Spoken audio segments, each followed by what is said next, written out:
this presentation, we will discuss Canada's lessons from the COVID-19 pandemic targeted towards healthcare providers. We will explore the lessons learned, lessons observed, and lessons lost to enhance preparedness and response strategies for future pandemics. Lessons learned are when problems are followed by implementing necessary changes to effectively resolve them. Lessons learned include accessible COVID-19 testing, as early targeted testing of symptomatic and high-risk individuals, later combined with mass testing, was crucial for containing outbreaks. For example, Canada expanded its testing infrastructure rapidly, with over 701 million free rapid tests distributed by 2021 and over 323 assessment centres for PCR testing in Ontario.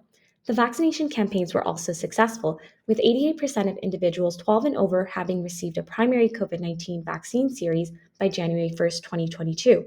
Canada launched extensive vaccination campaigns on December 14, 2020, prioritizing high-risk populations initially, followed by the general public. Lessons observed are recurring problems that are identified repeatedly rather than effectively learned. The SARS pandemic exposed shortages of protective equipment in Taiwan and Vietnam. Despite lessons from SARS, there was a PPE shortage exacerbated by the destruction of over 55 million expired N95 masks in 2017, as Ontario failed to replenish these supplies. This compromised the safety of healthcare workers. Here you can see headlines of Canadian hospitals appealing to the public to donate PPE. During the H1N1 pandemic, New York experienced a tenfold increase in influenza outbreaks in long-term care facilities. And during the COVID-19 pandemic, there was a long-term care crisis as they accounted for over 80% of all COVID-19 deaths reported. And there was also a need for military intervention to provide care.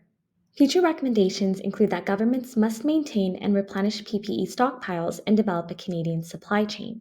For LTCs, supporting staffing with better management and improving wages and benefits can improve staff retention. Lessons lost are recurring problems that are ignored or are not prioritized despite past experiences. During the SARS pandemic, Toronto healthcare workers experienced high levels of burnout and psychological distress. And during the COVID-19 pandemic, the prevalence of burnout was overlooked, as over 75.3% of nurses in Ontario were burnt out, leading to reduced care quality and increased risk of psychological disorders.